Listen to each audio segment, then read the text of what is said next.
That seems like the sort of action that would completely cripple your business, but since Wells Fargo is a gigantic bank, the company has kept rolling along.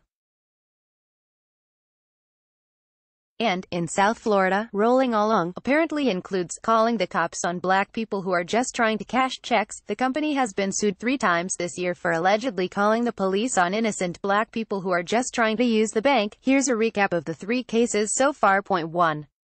Elderly black woman says Fort Lauderdale Wells Fargo refused to cash her check, called cops. Barbara Carroll just wanted to cash a check for $140.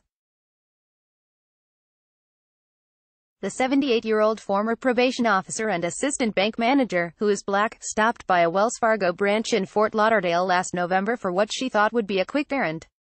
Instead, she says, she spent 2.5 hours at the bank's Victoria Park location while employees refused to cash her check or return her driver's license, asking the PhD holder what she did for the money and telling her they had called police. They were suspicious that Carroll was guilty of forgery, she says, even after the man who wrote the check confirmed it was legitimate. I felt very embarrassed, she tells New Times. I felt belittled.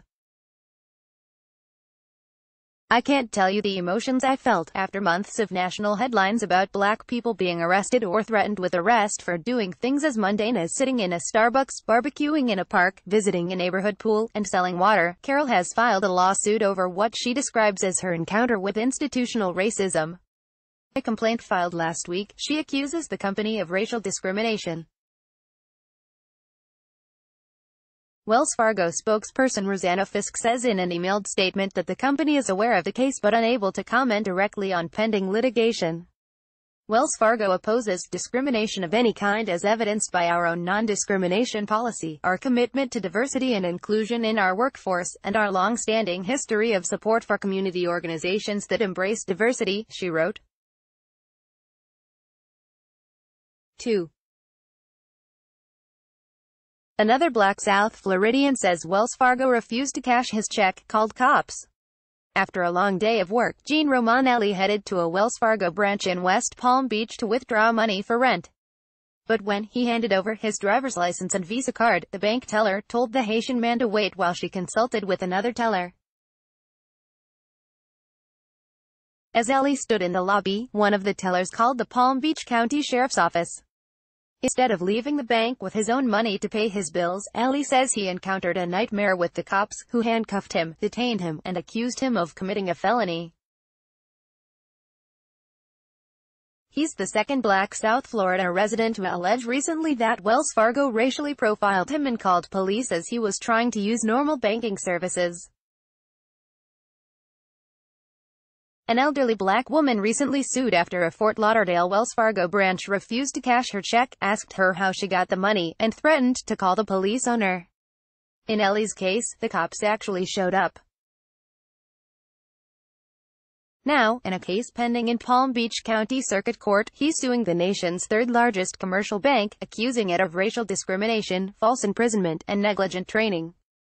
After being handcuffed and on display in the Wells Fargo lobby for all customers to see, the surprised Ellie professed his innocence of any crime, his complaint alleges.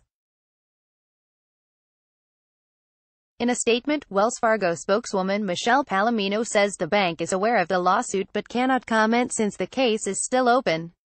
Wells Fargo opposes discrimination of any kind, she added, and we take Mr. Romanelli's allegations very seriously. 3. Third black South Floridian says Wells Fargo called cops when she tried to cash check. When Satara Monroe tried to cash a paycheck at a local Wells Fargo, the teller called the cops on her. An hour-long police interrogation ended only when her boss drove to the Pompano Beach branch to personally verify the check was legitimate. Finally, 2 hours after walking through the bank's doors, Monroe got her cash. It's not exactly an unusual experience for black Wells Fargo customers. Monroe, age 40, is the third South Floridian in recent months to sue the banking giant for racial discrimination. Banking while black, that was Ms. Monroe's crime, reads her complaint filed earlier this month in federal court. Ms. Monroe's story is just another chapter in the tragic tale of the weaponization of 911. In a statement to New Times, a Wells Fargo spokesperson disputed the claims. Wells Fargo opposes discrimination of any kind, and strongly denies Ms. Monroe's allegations, Michelle Palomino wrote. The complaint is simply not accurate in describing the events, and Wells Fargo looks forward to defending this matter in court.